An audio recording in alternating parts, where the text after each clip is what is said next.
Muhammad Hatta, yang dikenal sebagai Bung Hatta, lahir di Bukit Tinggi, Sumatera Barat pada 12 Agustus 1902.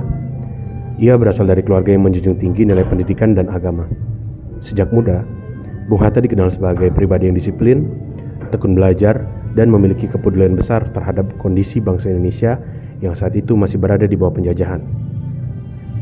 Selain dikenal sebagai proklamator kemerdekaan Republik Indonesia bersama Insinyur Soekarno, Bung Hatta juga menjabat sebagai Wakil Presiden pertama Republik Indonesia pada periode 1945 sampai 1956. Dalam perjalanan hidupnya, beliau dikenal sebagai negarawan yang konsisten memegang prinsip, menolak penyalahgunaan kekuasaan, serta menjalani hidup sederhana meskipun berada di posisi tertinggi negara. Bung Hatta juga dikenal sebagai Bapak Koperasi Indonesia. Ia meyakini bahwa koperasi merupakan fondasi ekonomi yang adil dan berorientasi pada kesejahteraan rakyat. Pemikirannya tentang ekonomi kerakyatan hingga kini masih menjadi rujukan dalam pembangunan nasional. Seluruh perjalanan hidup Muhammad Hatta mencerminkan nilai kejujuran, tanggung jawab, kecintaan pada bangsa, serta pengabdian tanpa pamrih. Nilai-nilai inilah yang menjadikan Bung Hatta sebagai role model yang relevan untuk menjiwai nilai-nilai ASN berakhlak. Muhammad Hatta adalah sosok pemimpin yang menempatkan pelayanan kepada rakyat sebagai tujuan utama. Dalam setiap keputusan yang diambilnya, Bung Hatta selalu berpikir tentang kepentingan bangsa, bukan kepentingannya pribadi. Bagi beliau, jabatan adalah amanah untuk melayani dan membawa kesejahteraan bagi masyarakat. Sebagai Wakil Presiden Republik Indonesia, Muhammad Hatta menjalankan tugasnya dengan penuh tanggung jawab. Ia menolak menggunakan fasilitas negara untuk keperluan pribadi dan hidup dalam kesederhanaan. Sikap ini menunjukkan akuntabilitas yang tinggi bahwa setiap kewenangan harus dapat dipertanggungjawabkan secara moral dan hukum. Keteladanan Bung Hatta juga terlihat dari kompetensinya. Beliau adalah pemikir yang mendalami ilmu ekonomi, demokrasi, dan kebangsaan.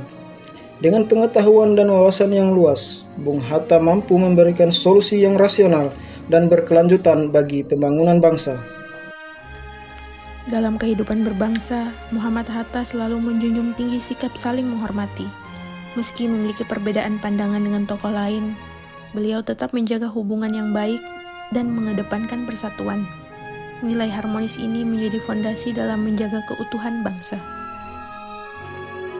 Loyalitas Bung Hatta tercermin dari kesetiaannya kepada Pancasila, Undang-Undang Dasar 1945, dan cita-cita kemerdekaan.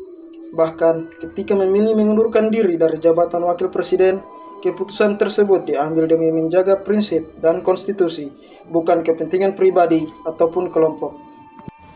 Muhammad Hatta adalah pemimpin yang mampu menyesuaikan diri dengan perubahan zaman.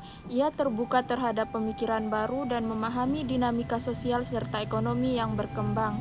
Wujud dari sikap ini berupa koperasi yang dibentuk karena sesuai dengan budaya gotong royong, kebersamaan, dan kondisi ekonomi rakyat kecil, sehingga menjadi solusi yang relevan hingga saat ini untuk meningkatkan kesejahteraan tanpa bergantung pada sistem kapitalis murni. Dalam perjuangan dan pengabdian, Bung Hatta tidak berjalan sendiri. Ia membangun kerjasama dengan berbagai tokoh, golongan, dan latar belakang demi tujuan bersama. Kolaborasi menjadi kunci dalam memperjuangkan dan mengisi kemerdekaan Indonesia. Nilai-nilai berakhlak bukan sekedar slogan, tetapi harus hidup dalam sikap dan tindakan. Muhammad Hatta telah mencontohkan bagaimana menjadi pemimpin yang jujur, berilmu, dan berintegritas. Keteladanan beliau menjadi inspirasi bagi ASN untuk bekerja profesional dan mengabdi sepenuh hati kepada bangsa dan negara.